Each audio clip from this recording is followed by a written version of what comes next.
चाललेलं आहे हे फार भयानक आहे आणि ह्यांच्या या सगळ्या पुरस्कार परतीला आमचा पाठिंबा आहे असं पत्र लिहिलं की मी काय खावं, माझ्या फ्रीजमध्ये काय असलं पाहिजे, मी कसं कपडे घातले पाहिजे, मी जर स्त्री आहे तर मी किती मुलांना जन्म द्यायचा, किती मुलांना जन्म द्यायचा नाही, मी कसं राहायचं. आपल्या आजच्या पाहुण्या अशा आहेत की ज्यांच्याकडे केवळ शब्द नाही आहे, ज्यांच्याकडे केवळ शब्द संपत्ती नाही आहे, तर त्या शब्दांना एक धार आहे. आणि महत्त्वाचं म्हणजे प्रस्थापित व्यवस्थेला जाब विटवण्याची त्याच्यामध्ये धमक आहे, त्याच्यामध्ये ताकद आहे. बरोबर आहे. आपण भेटणार आहोत प्रज्ञा दया पवार यांना. आज आपण आपल्याकडे बरेच प्रश्न आहेत, बरेच प्रश्न मी घेऊन आले. त्याच्यापैकी किती मला त्या खूप छान उत्तर देतील आणि किती आपल्याला त्याची छान उत्तरं मिळतील हे तर आपण पुढे पुढे बघूयाच. चला आपण मुलाखतीला सुरुवात करूया. नमस्कार. नमस्कार नयाताई. नमस्कार. प्रज्ञाताई, एकूणच तुमचा प्रवास जो आहे तर ते विद्रोही साहित्य, स्त्रीवादी साहित्य असा तो पूर्ण प्रवास आहे. कधी म्हणजे तुमच्याकडे पार्श्वभूमी पहिल्यापासूनच आहे, म्हणजे तुमच्या घरामध्ये तुमच्या रक्तामध्येच ते आहे. तर ती सुरुवात होताना तुम्हाला कधी वाटलं होतं की आपण अशा प्रकारचं लेखन आपण करायला सुरुवात करू? घरामध्ये वारसा नक्कीच होता आणि तो वारसा साहित्याचा होता असं म्हणत असताना मला आणखी एक याला जोड द्यावीशी वाटते की तो चळवळीचा होता. म्हणजे म्हणजे दलित साहित्य जे 70च्या दशकाच्या आगेमागे त्याचा जो एक झंझावात आला, निर्माण झाला, तर दलित साहित्य काही केवळ वाङ्मयीन स्थित्यंतर नव्हतं, तर ते एक प्रकारचं सांस्कृतिक राजकीय बदल घडवू पाहणारी ती चळवळ होती. बरोबर. आणि त्यामुळे दलित साहित्याचे जे अनेक आधारस्तंभ राहिले होते त्याच्यापैकी माझे वडील एक होते. त्यामुळे घरामध्ये हे सगळं वातावरण होतं आणि कार्यकर्ता लेखक अशा भूमिकेतनं किंवा अशा पद्धतीने मी वडिलांकडे किंवा त्या सगळ्याच माणसांकडे पाहत गेलेले आहे. त्यामुळे मी पुढे असं कधी लिहीन का, तर शाळेमध्ये असतानाच कुठेतरी या सगळ्या वातावरणाचा कळत नकळत असा प्रभाव आपल्यावर पडत असतो, संस्कार होत असतो आणि लिहू लागले. असं सहज सुरुवात झाली लिहायला. म्हणजे थोडक्या मोडक्या कविता साधारण लिहिल्या असतील 9वी-10वीमध्ये असताना. आणि मला आठवतं की पहिली कविता सुद्धा मी जी लिहिली ना त्या वयात, तेव्हा तर वय काही फार नव्हतं, ओके, पण त्या वयामध्ये सुद्धा ती पहिली कविता जी आली अगदी सहज आली, ती सुद्धा स्त्रीच्या दुःखाची आली. म्हणजे स्त्रीचं शोषण होतंय. म्हणजे मला अजूनही आठवते ती कविता की तुझ्या पोलादी चौकटीतली कोकिळा फडफडते जीवाच्या आकांताने. अशा पद्धतीने ती सुरुवात झाली. आम्ही चाळीमध्ये राहत होतो, गोरेगावला, पत्राच्या चाळीमध्ये, सिद्धार्थनगरमध्ये, आणि सगळं असं वेगवेगळ्या जाती धर्माची सगळी मंडळी शेजारी पाजारी राहत होती. शेजारी झोपडपट्टी होती आणि चाळीमध्ये जो आमचा सार्वजनिक नळ होता तिथे पाणी भरायला तिकडून पण सगळ्या स्त्रिया यायच्या. ओके. आणि रात्री अपरात्री सुद्धा ना ह्या स्त्रियांना मारहाण करण्याचे, मारझोड करण्याचे जे सगळे त्यांचे किंचाळण्याचे आवाज हे जे कानी पडायचे, तर कुठेतरी ना स्त्रिया या संपूर्ण आपल्या भोवतालामध्ये स्त्रियांना खूप वेगवेगळ्या समस्यांना, खूप वेगवेगळ्या हाल अपेष्टांना सामोरं जावं लागतं हे बघतच होते. हे बघतच लहानाचे मोठे झालेले आहे. आणि त्यामुळे मला असं वाटतं की पहिली जी कविता लिहिली ना, फार काही असं नव्हतं, सहज आली. त्या कवितेमध्ये पण मला असं वाटतं की ही स्त्रीची वेदनाही व्यक्त झाली. अगदी घाबरत नाही. आम्ही काही वडिलांना कधीच घाबरलो नाही, कारण त्यांचं व्यक्तिमत्व अतिशय साधं सौम्य होतं. पण तेव्हा त्यांना ही कविता दाखवली तेव्हा त्यांनाही आश्चर्य वाटले, ही एवढीशी चिमुरडी, हिला अजून जग पण पाहिलेलं नाही आणि हिने कविता खरं तर कशावर लिहायला पाहिजे. तिचा जे एक इनोसन्स आहे जो त्या वयामध्ये असतो, पावसावर, फुलांवर वगैरे अशा जे एक छान गोष्टी असतात. पण ही अशी कविता लिहितेय. मग ते असं म्हणाले पण तू हसत की कविता चांगली आहे, पण तू फार हे घेतलंयस आतापासूनच, एवढं बर्डन घेतलेलं आहेस, असं कुठेतरी ते म्हणाले. पण आनंद नव्हता का, तर आनंद आपल्या अवतीभोवती असतोच. लहान वयामध्ये, त्या थोड्याशा अडोलसंट एजमध्ये पण ते कळत असतं. पण तरी मला असं वाटतं की ज्या वातावरणामध्ये मी लहानाची मोठी झाले, मग दलित पॅन्थरची सुद्धा जी जडणघडण होती, तो जो जडणघडणीचा काळ आणि माझा शालेय जीवनाचा काळ हा एकत्र होता. त्यामुळे ही सगळी पॅन्थरची सगळी चळवळ उभी करणारे हे सगळे, ज्यांना मी काका म्हणते खूप आदराने, हे घरी येत जात होते. म्हणजे अगदी विंदा करंदीकर असू देत, मंगेश पाडगावकर असू देत, शांता शेळके असू देत, की बाबूराव बागुल असू देत, अर्जुन डांगणे, नामदेव ढसाळ, राजा ढाले, म्हणजे अशा सगळ्या माणसांचंच घरी येणं जाणं असल्याने बरोबर आहे, वावर त्यांचा होता. वावर होता. आणि सारखे ना कान ना सारखे त्यांच्या चर्चेकडे लागलेले असायचे. मी कुठेही असेल घरात तरी पण हे काय बोलतायत, हे काय एकमेकांशी चर्चा करतायत. आणि थोडंसं अंतर्मुख प्रवृत्ती असल्याने, स्वभाव असल्यामुळे बाहेर मैदानापेक्षा मी घरात जास्त असायचे. बातुकलीचे आणि हे असल्या सगळ्या खेळांपेक्षा मी पुस्तकांमध्ये जास्त रमायचे, माणसांमध्ये जास्त रमायचे. त्यामुळे जसं पुस्तकं वाचत लहानाची मोठी झाली, तशी ही चळवळ आणि चळवळीतली माणसं त्यांना पण पाहत अनुभवत लहानाची मोठी झाली. आणि तिथून कुठेतरी मला असं वाटतं की हा खूप मोठी लिगसी आहे, खूप मोठा वारसा आहे हा अगदी विद्रोहाचा. बरोबर. खूप मोठा. म्हणजे हे सोपं नाही आहे, कारण पूर्णपणे नाहिरे समाजातनं ही माणसं सगळीच वंचित, ही सगळी पुढे येतात आणि एक फार मोठा एक स्थित्यंतर घडवतात आणि ते घडवण्यासाठी सगळं आयुष्य देतात. आणि हा एक मोठा म्हणजे त्यांच्या खांद्यावरच बसून आम्ही हे जग बघितलं. मीच एकटीने नाही, तर त्या माझ्या सगळ्या पिढीनेच रादर, म्हणजे आम्ही जे लहानाचे मोठे झालो तर यांचं काम, प्रत्यक्ष यांचं कर्तृत्व आणि ह्यांनी जी एक अमीट अशी छाप जी सोडलेली आहे ना, की हो, अन्यायाला प्रतिकार करता येतो, अन्यायाशी झगडता येतं. आणि लेखन नावाची गोष्ट ही काही अशी फक्त स्वांत सुखाय अगदी बरोबर. किंवा एखाद्या आयव्हरी टॉवरमध्ये हस्तिदंती मनोऱ्यामध्ये करण्याची गोष्ट नाही. आणि ती समाजातलीच आहे. म्हणजे जगणं वेगळं आणि लिहिणं वेगळं असं काही असत नाही. जगणं आणि लिहिणं हे एकत्र असतं, ते एकत्र घेऊन आपण चालत असतो. आणि शेवटी कोणतंही लेखन हे हे त्या सगळ्या व्यवस्थेमधला जो शेवटचा माणूस आहे, त्या शेवटच्या रांगेतला शेवटचा माणूस आणि ती शेवटची जी बाई आहे, तिच्या सगळ्या उलाघालींबद्दल जर आपण काय एकमय होणार नसू, एक जीव होणार नसू, तर त्याला काही अर्थ नाही. कारण ना सगळा वाटचालच सगळी काहीच नसण्याची आहे ना. काहीच नसण्यापासून ते एक अक्षर, मी नेहमी म्हणते की एक अतिशय तेजस्वी अक्षर, अंमलान अशी अक्षरं दिली आमच्या हातावर या सगळ्या पिढीने. आणि त्यांना वाचत वाचत आम्ही लहानाचे मोठे झालो आणि काहीतरी व्यक्त करत राहिलो.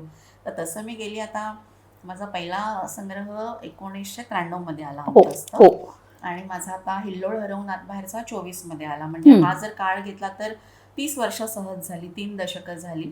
आणि त्याच्या आधीची लिहिण्याची, पहिला संग्रह येण्याच्या आधी जे लिहायला सुरुवात केली ती समजा एक धरली 6-7 वर्ष, तर जवळपास 3.5 दशकं मी लिहिते आहे. कवितेने सुरुवात झाली आणि मग बाकीचे हळूहळू मग वेगवेगळ्या साहित्य प्रकारांकडे वळणे म्हणजे ते आपसुकच झालं. काही साहित्य काही अनुभव असे असतात की जे तुम्हाला कवितेमध्ये ते अपुरे ठरतात, तो जो रचनाबंध आहे.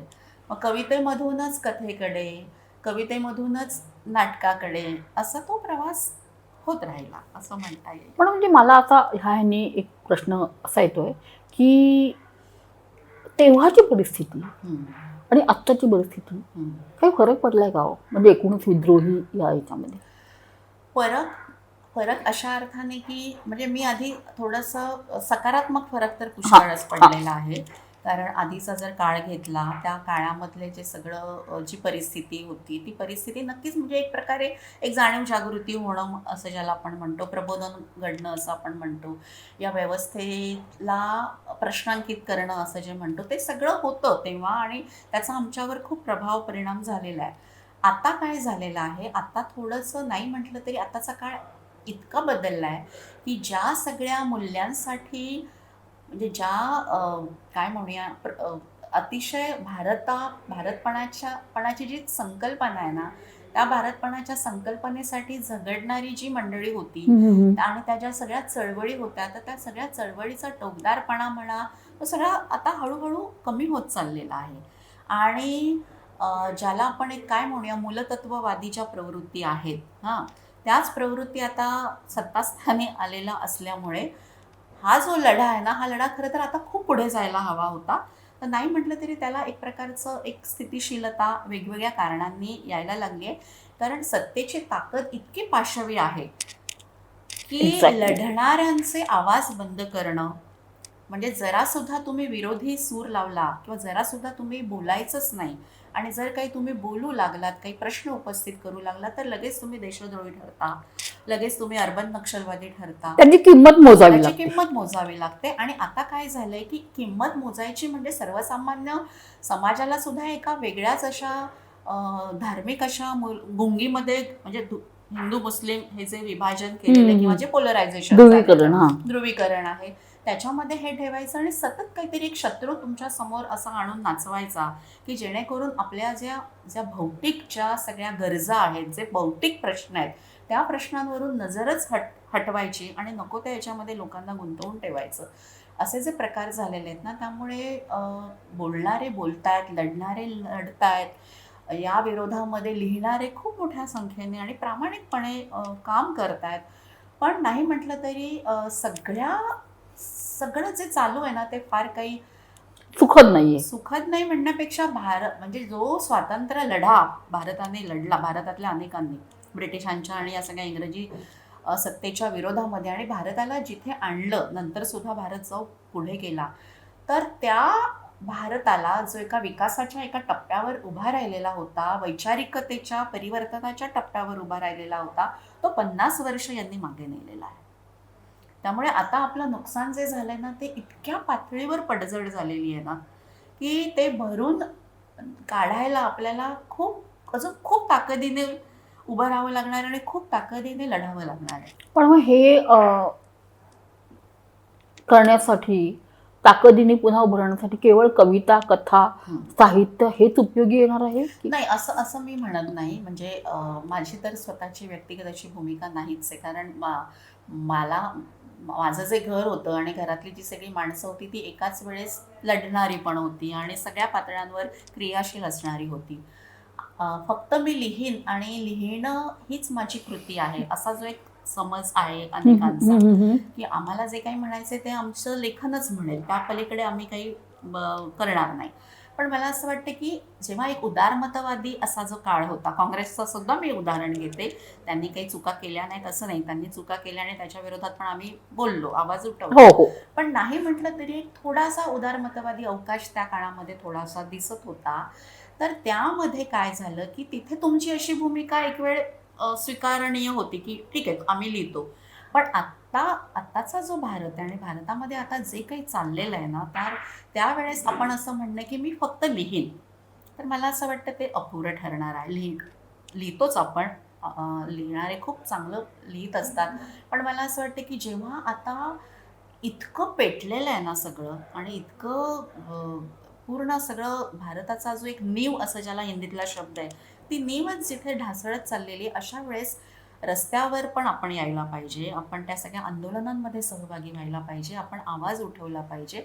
आणि असा आवाज मराठी साहित्यिकांनी सुद्धा उठवलेला आहे. संख्या कमी असेल, पण असे अनेक कवी, लेखक आज महाराष्ट्रामध्ये आहेत, भारतामध्ये आहेत, की जे येतात ना, आंदोलनामध्ये येतात, सहभागी होतात. असे अनेक पुरस्कार वापसी ही त्याची म्हणजे तेच एक हे होतं. पुरस्कार म्हणजे असं झालं की पुरस्कार परत जेव्हा करण्यात आले, तर ती सुरुवात साहित्य अकादमीच्या लेखकांकडनं पहिल्यांदा भारतामध्ये झाली. आणि त्याची पार्श्वभूमी अशी आहे की मोदी सत्तास्थानी आले 2014 मध्ये, आणि मोदी सत्तास्थानी आल्या मॉब लिंचिंगचं प्रमाण प्रचंड मोठ्या प्रमाणात वाढलं. बरोबर. मोहम्मद अखलाकची दगडाने ठेचून हत्या करण्यात आली. फ्रीजमध्ये गोमांस, ही अफवा, म्हणजे खरं तर ते नव्हतंच, नंतर ते सिद्धही झालं. तसंच पुण्याच्या मोहसिन शेखला सुद्धा अशाच पद्धतीने ठार मारण्यात आलं. म्हणजे ते सत्तास्थानी आल्यानंतरचा हा जो उन्माद निर्माण झाला लगेचच, आणि त्याच काळामध्ये मग कलबुर्गी सरांची हत्या झाली. आणि ह्या सगळ्या घटना अशा इतक्या वेगाने लागोपाठ घडत होत्या की मग लोकांनाही लक्षात आलं की हे याच्यासाठी आपण निवडून दिलेलं नव्हतं. आणि मग या सगळ्या घटनांची मालिका सुरू झाली. त्यावेळेस माझ्यासारखीला असा एक प्रश्न पडला की मी एक लिहिणारी व्यक्ती आहे, माझा सन्मान त्या पुरस्कारांनी झालेला आहे, पण जेव्हा माझ्यासारख्यांचे किंवा माझ्याहूनही निम्न स्तरावर जगणाऱ्यांचे जगण्याचा अधिकार साधा, की मी काय खावं, माझ्या फ्रीजमध्ये काय असलं पाहिजे, मी कसं कपडे घातले पाहिजेत, मी जर स्त्री आहे तर मी किती मुलांना जन्म द्यायचा, किती मुलांना जन्म द्यायचा नाही, मी कसं राहायचं, हे सगळेच जे प्रश्न उपस्थित केले गेले ना, तर मला एक असं वाटलं की मग माझ्याकडे काहीतरी छान असे ते पुरस्कार आहेत, ते काय फक्त घरामध्ये एक शोभा म्हणून ठेवण्यासाठी आहेत का, मिरवण्यासाठी आहेत का? तर मी काय करू शकते? मी एक साधी एक लेखिका आहे, कवयित्री, एक लढणारी एक बाई आहे. तर मी माझा निषेध या पद्धतीने मी व्यक्त करेन. आणि भारतामध्ये ही जी पुरस्कार परतीची जी एक मोहीम सुरू झाली होती, त्या मोहिमेमधली, त्या साखळीमधली मी पण एक छोटीशी कडी बनू इच्छिते. आणि म्हणून मी ते पुरस्कार परत केले. करताना मी एक आवाहन केलं सगळ्यांना. मी सोशल मीडियावर टाकलं. मी मुख्यमंत्र्यांना उद्देशून पत्र लिहिलं की असं असं आम्ही करतो. आणि छोटंसं पाऊल मी उचललं आणि त्याबरोबर माझ्यासोबत महाराष्ट्रातले अनेक अनेक कवी, लेखक आले. आणि एक्झॅक्टली. आम्ही मंत्रालयामध्ये गेलो आणि मंत्रालयामध्ये आम्ही आमचे चेक नेले. म्हणजे मला जे शासकीय पुरस्कार जेवढे मिळाले त्या सगळ्या रकमेचा चेक, केवळ मीच नाही, आम्ही सगळ्यांनी ते चेक, ती मानचिन्ह, हे सगळं आम्ही परत करू पाहिलं. तिकडे त्यांनी त्या पद्धतीने काही आमचं स्वीकारलं नाही, पण आम्ही ते सगळं ठेवून मग जी कोणी ते मध्ये अधिकारी वगैरे वर्ग आहे त्यांच्याशी बोलून वगैरे, आम्हाला तर खरं तर मुख्यमंत्री महोदयांशी बोलायचं होतं, पण ते काही झालं नाही. पण ती कृती केली आणि तिथून ना, म्हणजे ही मोहीम नाही राहिली नाही हाताई, ही चळवळ झाली. ओके. दक्षिणायन डॉक्टर गणेश देवी सरांचं नाव तुम्हाला कदाचित माहिती असणारच अर्थातच. तर मग गणेश देवींनी ह्याला सुरुवात केली आणि हा म्हणता जवळपास भारतातले वेगवेगळ्या 22 भाषांमधले लेखक, कवी, त्यानंतर वैज्ञानिक, शिक्षण तज्ज्ञ, माध्यमकर्मी, म्हणजे त्याच्यामध्ये चित्रपट निर्माते आहेत, अभिनेते आहेत, नाटकामध्ये काम करणारे आहेत, वैज्ञानिक आहेत, खेळाडू आहेत, असे सगळेजण हा म्हणतात त्याच्यामध्ये सहभागी झाले. आणि महाराष्ट्रातच नव्हे तर गुजरात आणि कर्नाटकामध्ये सुद्धा ही चळवळ पसरली. 4-5 वर्ष दक्षिणायनने एक अतिशय महत्त्वाचं असं सांस्कृतिक, ज्याला आपण इंटरव्हेन्शन म्हणतो, त्या पॉलिटिकल मास मुवमेंट मास झाली. मुवमेंट झाली. आणि तुम्हाला अजून पुढे जाऊन मी सांगते की पेन इंटरनॅशनल नावाची एक लेखकांची संस्था आहे, आंतरराष्ट्रीय पातळीवरची. तर त्या पेन इंटरनॅशनल संस्थेने सुद्धा याची दखल घेतली आणि जवळपास संपूर्ण त्या पेन इंटरनॅशनल संस्थेमध्ये असलेले जे लेखक आहेत त्यांनी जवळपास 150 लेखकांनी पत्र लिहिलं की हे जे चाललेलं आहे हे फार भयानक आहे आणि ह्यांच्या या सगळ्या पुरस्कार परतीला आमचा पाठिंबा आहे, असं पत्र लिहिलं.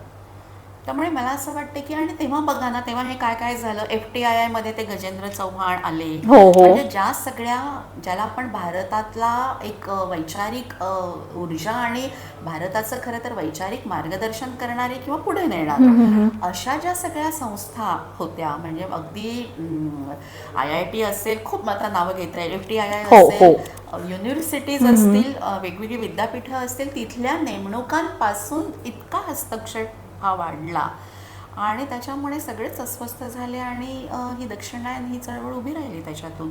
आणि त्याचा एक म्हणजे परिणाम कसा होतो, सर्वसामान्य असा जो एक आपला एक माणसं, नागरिक, की त्याच काळामध्ये बिहारची विधानसभा निवडणूक झाली मोदी सत्तेत आल्यानंतर 1.5 वर्षामध्ये. आणि त्या निवडणुकीमध्ये BJPने सपाटून मार खाल्लेला आहे.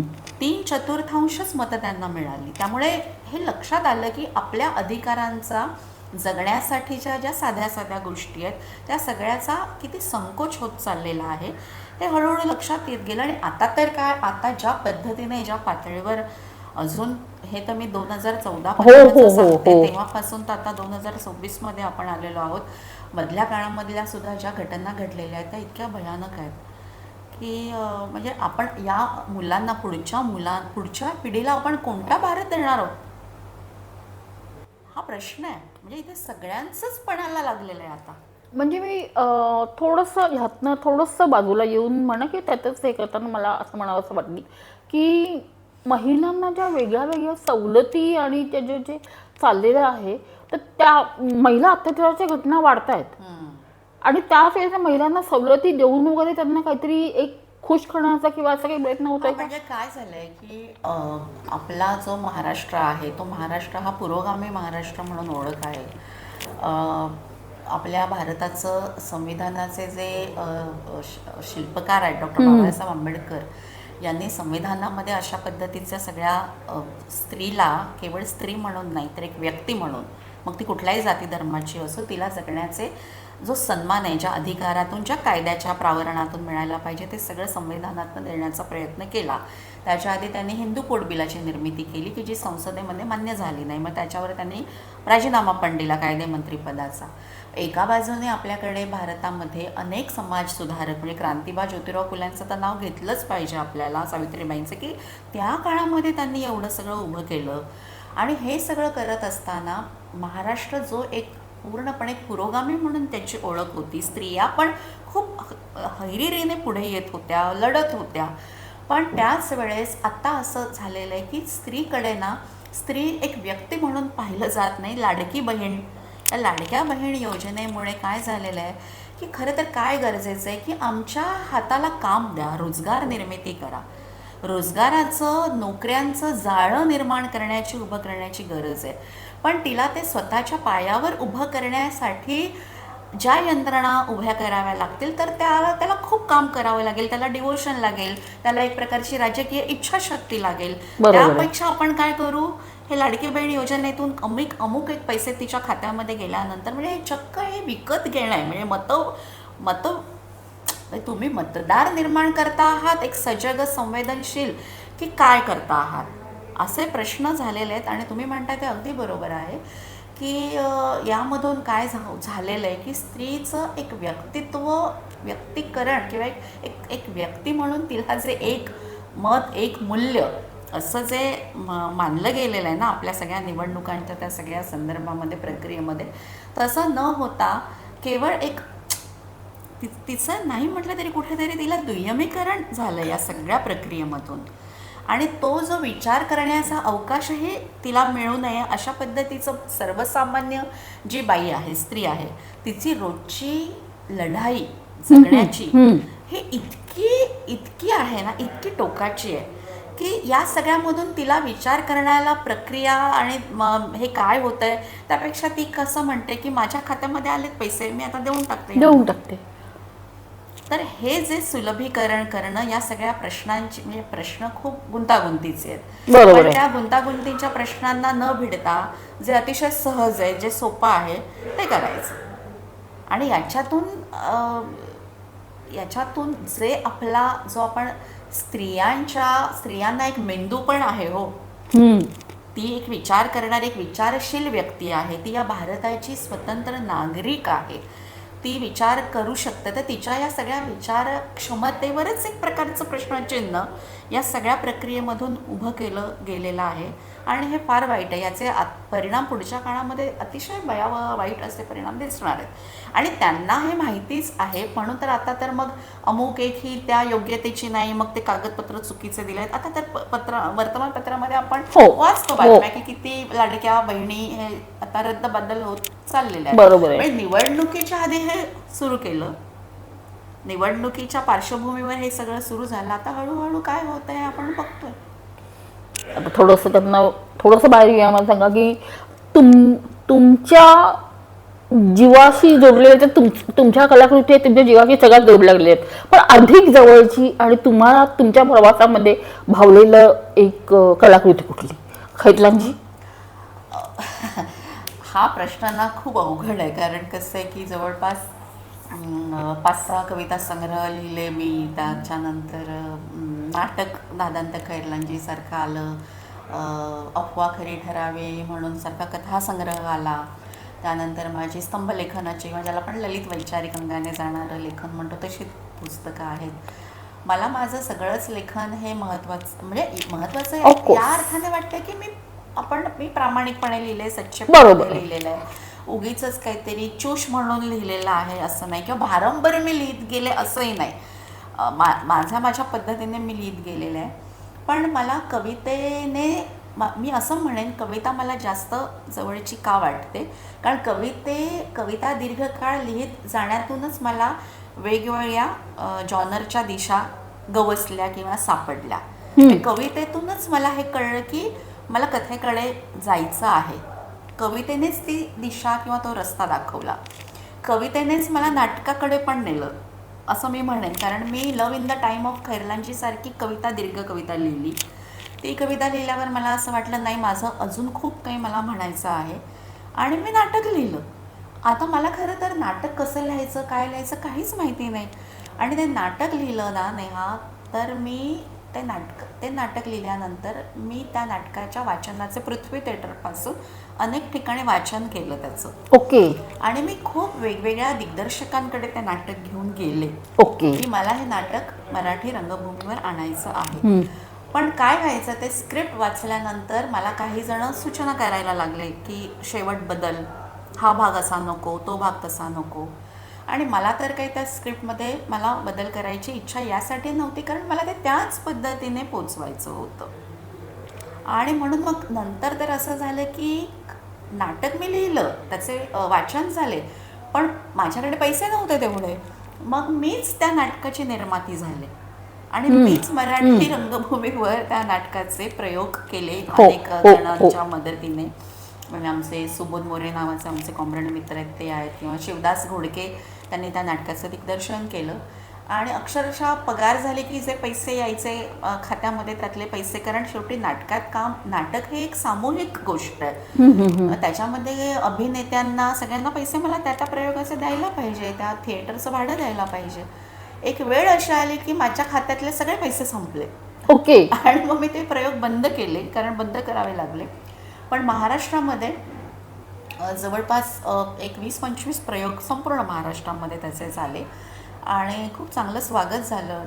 अर्जुन डांगळे, जे खूप मोठे माझ्या वडिलांच्याच पिढीतले लेखक, कवी, दलित पॅन्थरचे एक सहसंस्थापक, त्यांनी या नाटकाचं आंबेडकरी चळवळीची उद्ध्वस्त धर्मशाळा दर्शवणारं नाटक अशा पद्धतीने केलं. तर त्याही नाटकाने मला खूप शिकवलं. म्हणजे त्या नाटकामुळे एका बाजूने खूप ते स्वागत जरी झालेलं असलं तरी टीका पण खूप झाली. म्हणजे जेव्हा आपण असं म्हणतो ना की ही उद्ध्वस्त धर्मशाळा आहे आंबेडकरी चळवळीची, असं जेव्हा म्हणतो तेव्हा तिथे क्रिटिक येतं, म्हणजे टीका आहे. तर टीका ही कोणालाच नको असते, कुठल्याच समाजाला. म्हणजे ती स्वसमाजावर केलेली असू देत तर ती जास्त ती बोचणारी असते, किंवा त्या टीकेला तेवढ्या ताकदीने सामोरं जाण्याची हे नसते. कारण अलीकडे प्रत्येकच समाज अस्मितावादी झालेला आहे, अस्मिता केंद्रित झालेला आहे. त्यामुळे आमच्या समाजाबद्दल काही वाईट सांगितलं आपल्याला स्त्रीमुक्ती चळवळीने. पण खैरलांजीमध्ये या ज्या सगळ्या सुरेखा भोतमांगे आणि ती सगळी मुलं, भोतमांगे फॅमिली, त्यांच्यावर बलात्कार करा असं सांगणाऱ्या स्त्रियाच होत्या ओबीसी समाजातल्या. बरोबर. हा, आणि त्याच सांगत होत्या स्वतःच्या नवऱ्याला, दिराला, मुलाला, की बाबा जा आणि या स्त्रियांवर बलात्कार करा. म्हणजे जो एक वारसा स्त्री चळवळीचा सुद्धा आहे, तर भगिनी भावाला सुद्धा कशा पद्धतीने तडे जातात हे सुद्धा आपण खैरलांजीमध्ये पाहिलेलं आहे. तर एका बाजूने ते सगळं करत असताना चळवळीचं काय झालेलं आहे, आंबेडकरी चळवळीचं काय झालं आहे, आंबेडकरी समाजातल्या मध्यमवर्गाचं आता नेमकं काय झालं, अशा अनेक संदर्भांनी ते नाटक मी लिहिलेलं होतं. आणि त्या नाटकाने सुद्धा मला खूप काही शिकवलं.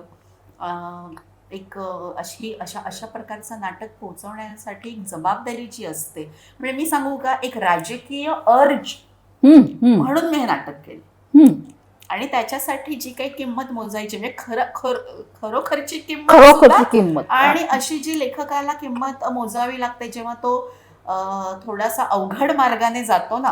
तेच मगाशी मी म्हटलं होतं, थांबवते मी तुम्हाला, मगाशी तेच म्हटलं होतं की जेव्हा आपण प्रस्थापितांच्या विरोधामध्ये आपण जेव्हा आवाज उठवतो तेव्हा आपल्याला काही डेबलं लागली जातात आणि त्याची किंमत आपल्याला मोजावी लागते. होय, आणि तुम्ही ती पुरेपूर मोजली. किंमत म्हणजे अगदी पुरस्कार परतीचं पहिलं महाराष्ट्रातलं पाऊल उचलणं असू देत, किंवा या लेखनातून म्हणजे अगदी अफवा खरी ठरावी सारखं कथाच्या बाबतीमध्ये असू देत, तिथे सुद्धा की आपल्या बाईने, म्हणजे आपल्या समाजातल्या बाईने काय लिहायचं आणि काय लिहायचं नाही याची सुद्धा एक सेन्सरशिप असते ना. म्हणजे काय, भाषा कशी वापरायची, इमेजेस कसे वापरायचे, खूप बोल्ड, हे तुमचं खूपच बोल्ड लिहिता आहात तुम्ही, हां, किंवा हे विषय आपले नाहीच आहेत, हे पाश्चिमात्यांकडून आलेले आहेत, असं नाही आहे खरं तर. म्हणजे या सगळ्या, जेव्हा तुम्ही एक धोपट मार्ग सोडता आणि अवघड प्रश्नांना भिडायला लागता, लेखनातून पण प्रत्यक्ष कृतीच्या पातळीवर सुद्धा आणि तुमच्या निजी खाजगी आयुष्यात सुद्धा, तेव्हा तुमचा लढा हा अजिबात सोपा राहत नाही. तेव्हा तुम्हाला ताकद देणारे, तुमच्या सोबत असणारे लोकच असे असतात, तसे तुमची ताकद खच्ची करणारे, तुमचं मानसिक खच्चीकरण करणारे. आणि एक स्त्री असं करते म्हटल्यावर तिच्यावर टीका करण्याचे सोपे मार्ग असतात. मग तुम्ही कमरेखाली वार करता, तुम्ही अतिशय अश्लाघ्य लिहिता. म्हणजे ट्रोलिंग नावाची गोष्ट ना,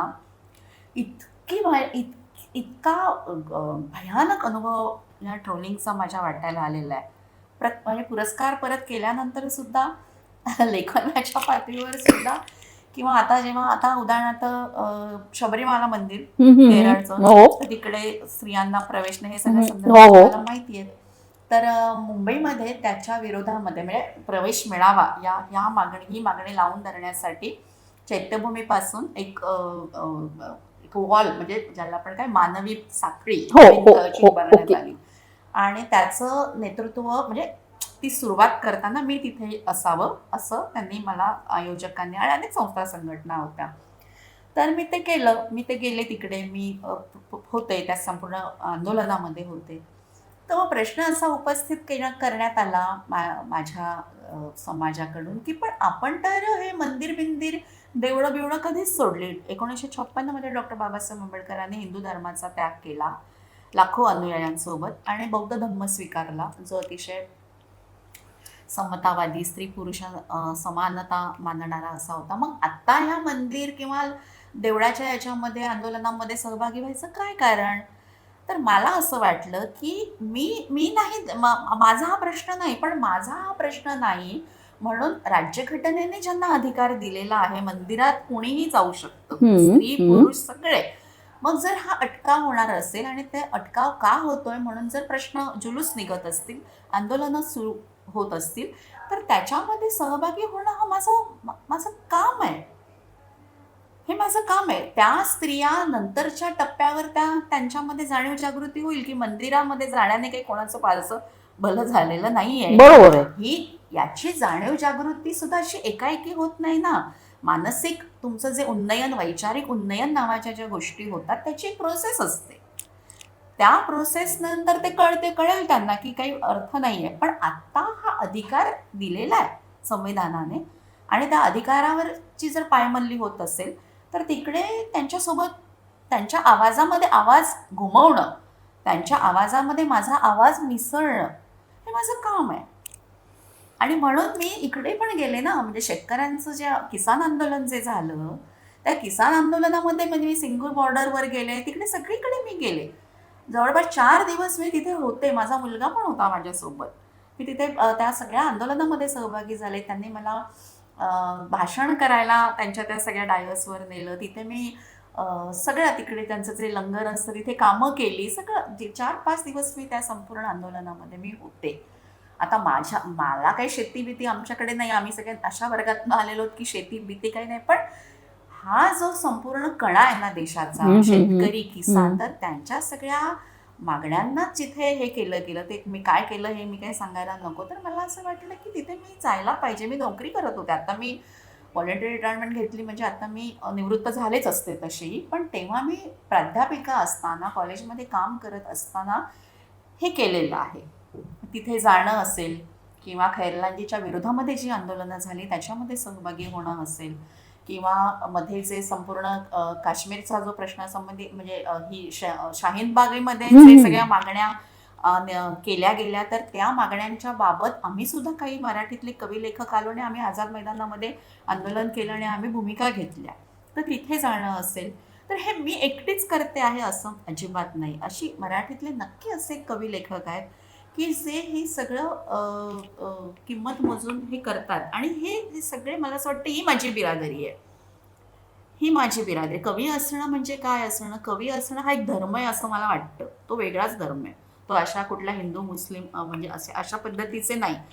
हा एक वेगळा धर्म आहे. ही एक वेगळी बिरादरी आहे. आणि ही बिरादरी जितकी आपण टिकवून ठेवू किंवा जितकी ताकद मिळेल, तितका मला असं वाटतं हा भारत, हा जो खूप बहुरंगी आहे, खूप बहुढंगी आहे, आणि ह्या विविधता आहे, आणि हेच भारताचं वेगळेपण आहे. पण सगळा वरवंटाच फिरवायचा आणि सगळा मुस्लिम समाजाला तुम्ही दुय्यम नागरिक आहात आणि जे काही आज साधं खाण्यावरून शाकाहार मांसाहार छोट्या छोट्या गोष्टी याच्यापासून सुद्धा जे एक सगळा एकजिन्सीकरण जे चाललेलं आहे ना, एकाच रंगाचा भारत, तर तसा भारत आपण लढून मिळवलेला आहे का?